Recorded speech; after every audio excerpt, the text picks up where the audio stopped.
Selamat pagi, mahasiswa. Semoga tetap semangat dalam mengikuti pembelajaran daring ini.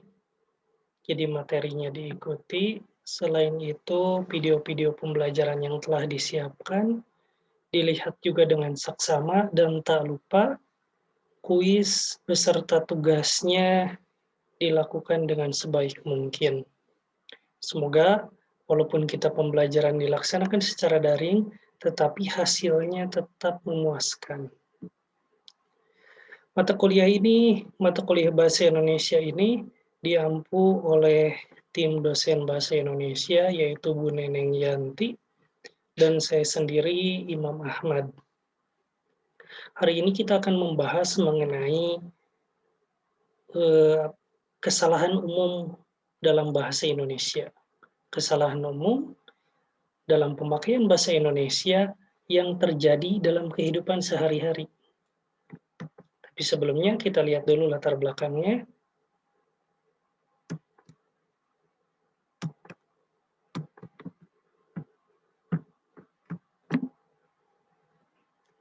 Bahasa Indonesia merupakan lingua franca, jadi bahasa pemersatu antar bangsa-bangsa yang menyatukan berbagai macam suku bangsa di Indonesia dengan bahasa yang begitu banyak.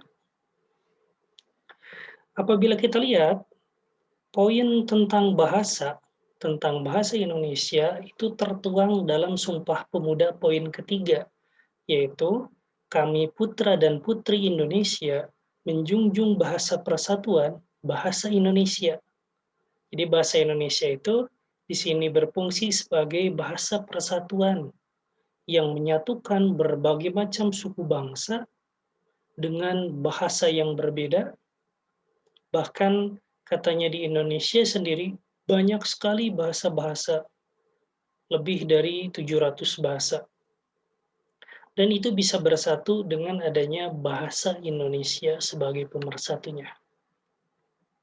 Bahasa Indonesia sebagai bahasa persatuan itu sebagai bahasa nasional. Dalam Sumpah Pemuda, fungsi bahasa sebagai bahasa nasional, sedangkan dalam Undang-Undang 45 Bab 15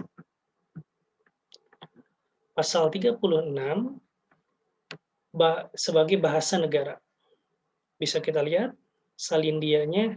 Yang pertama adalah sebagai bahasa nasional, sebagai lambang identitas nasional, lambang kebanggaan nasional, alat pemersatu, alat perhubungan antar budaya dan daerah. Sementara bahasa negara, yaitu sebagai bahasa resmi negara, bahasa pengantar resmi di lembaga-lembaga pendidikan.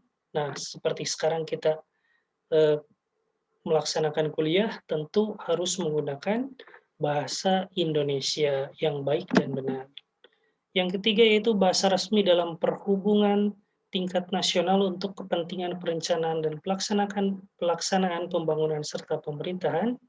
Yang keempat, bahasa resmi di dalam pengembangan kebudayaan dan pemanfaatan ilmu pengetahuan serta teknologi. Namun kita lihat kenyataannya bahwa bahasa Indonesia yang baik dan benar seringkali tidak digunakan dengan sebenar-benarnya. Seringkali diabaikan. Kita lihat.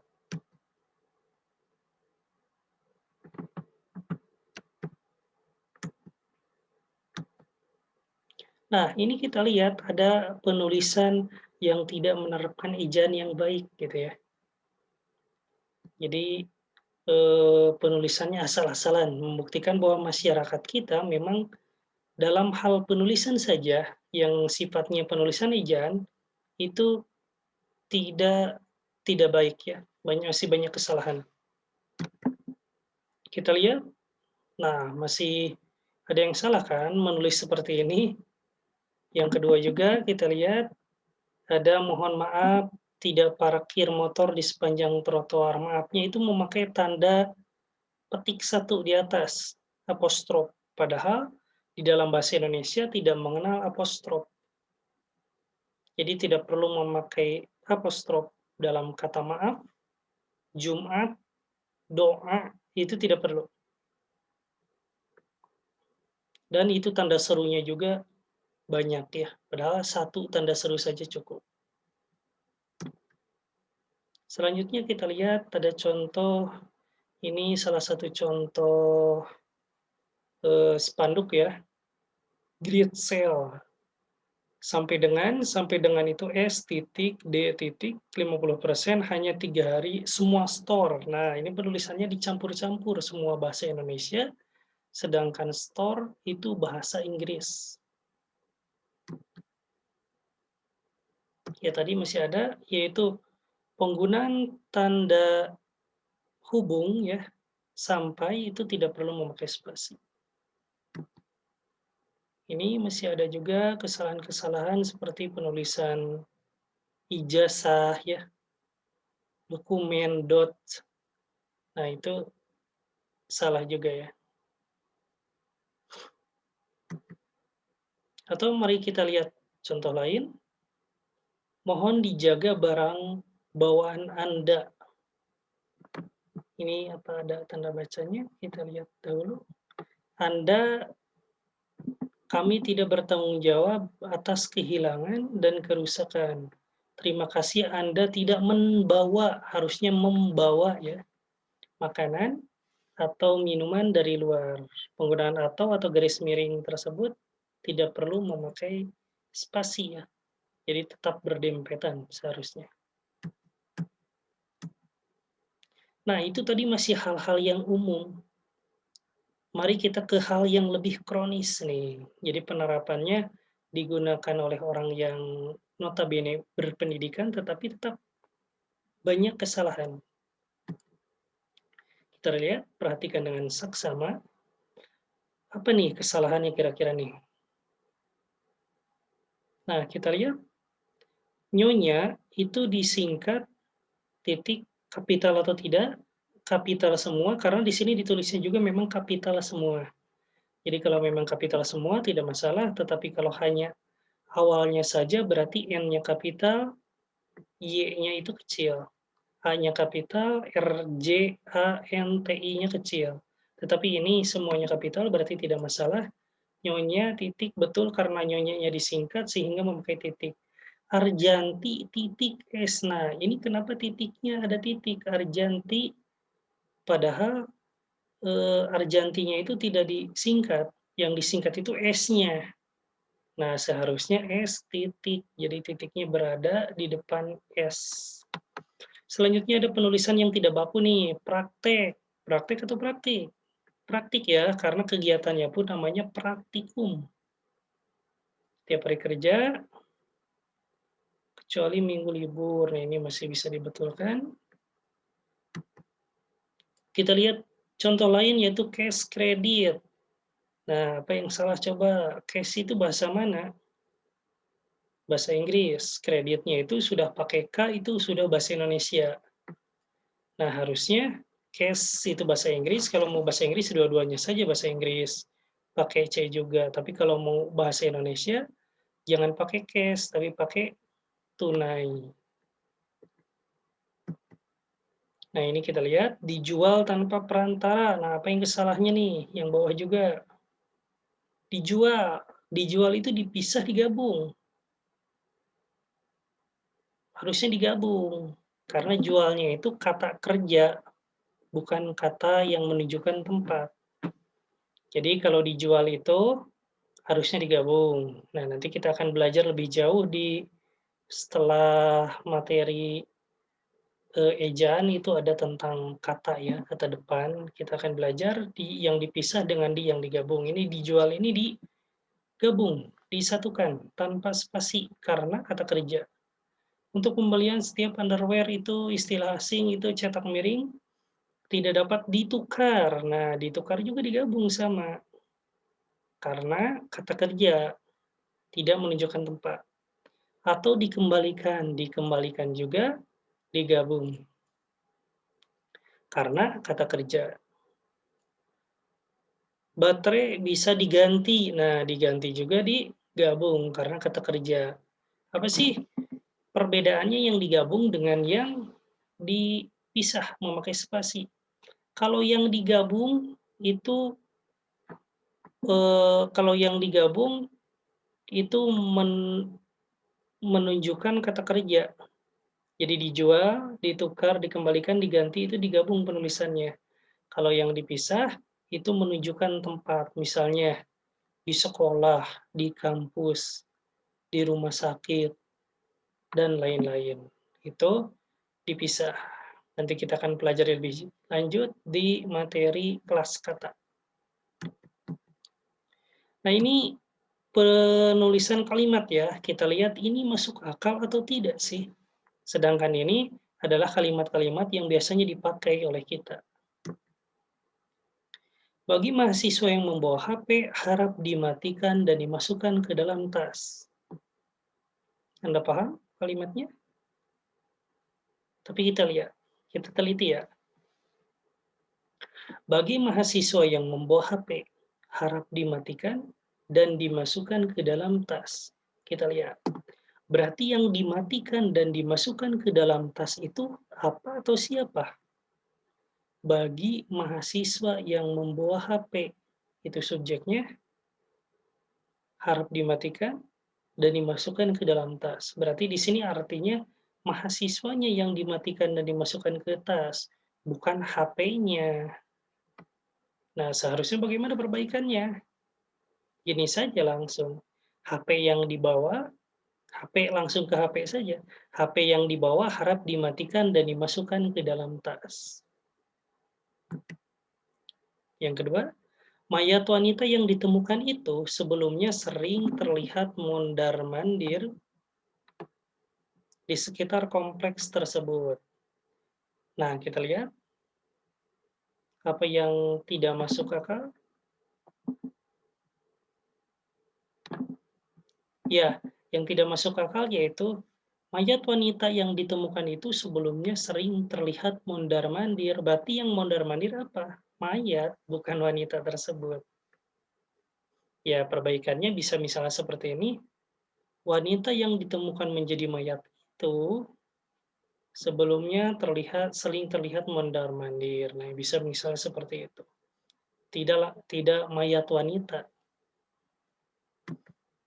Yang kencing harap disiram sampai bersih. Nah, yang disiram kita analisis strukturnya ya. Yang kencing itu kan orang, harap atau subjek ya, harap disiram sampai bersih itu predikat. Harap disiram predikat, sampai bersih itu pelengkap. Nah, berarti di sini yang harap disiram itu yang kencingnya, bukan kencingnya ya. Selanjutnya, yang membawa sandal harap dimasukkan ke rak. Berarti yang dimasukkan ke rak yang membawa sandal, bukan sandalnya. Perbaikannya bagaimana? Sandal yang dibawa harap dimasukkan ke rak. Jam tangan ini anti air. Nah, maksud anti airnya apa coba? Jam tangan ini anti air. Seharusnya kan anti air itu tahan air ya. Tapi kan anti itu sebenarnya pengertiannya itu tidak boleh terkena air kan. Padahal jam ini ya sangat boleh terkena air karena tahan air. Jadi seharusnya bukan anti air tapi tahan air.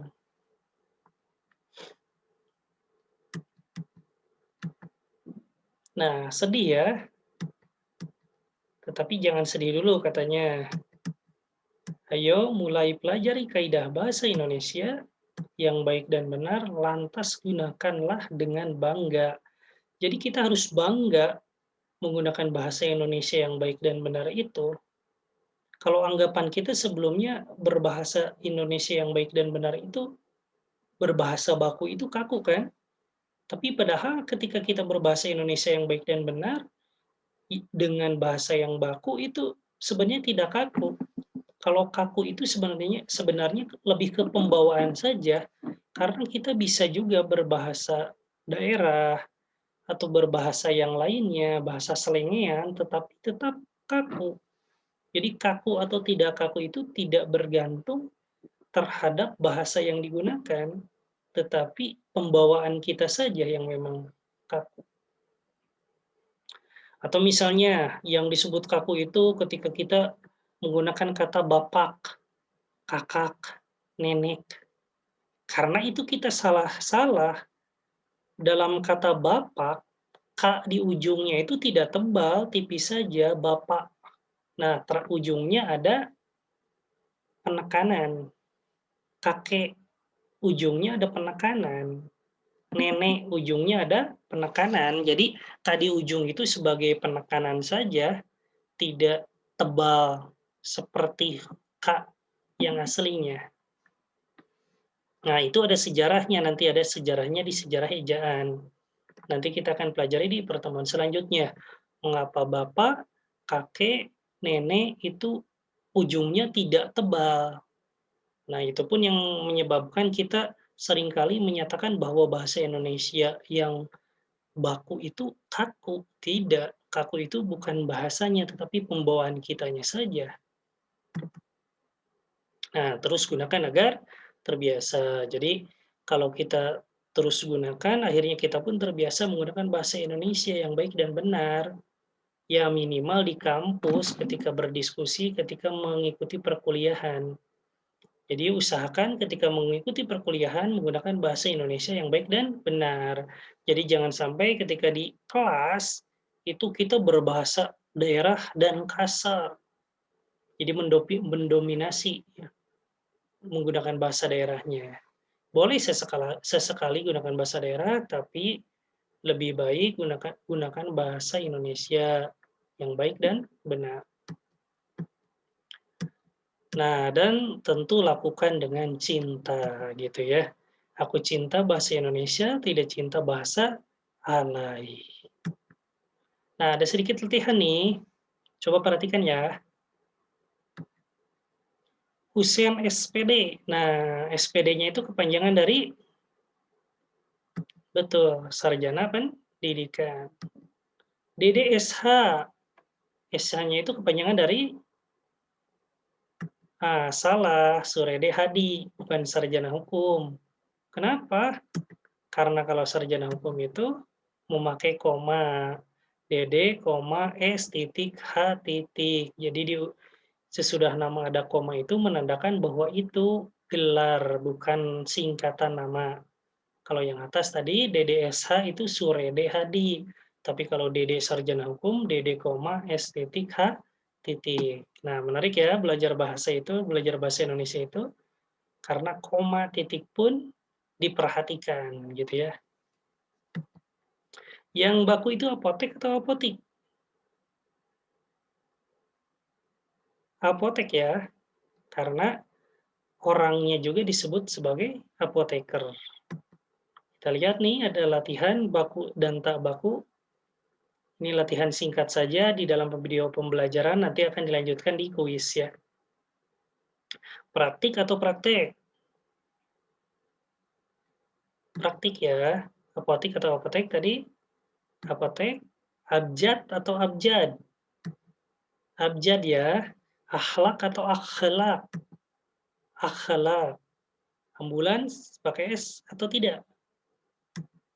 Pakai S. Handal atau andal? Andal, andalan, bukan handalan. Antri atau antre? Antre, antrean. Seperti ada kan kalau di berita, antreannya mengular. Apa sih antrean mengular itu?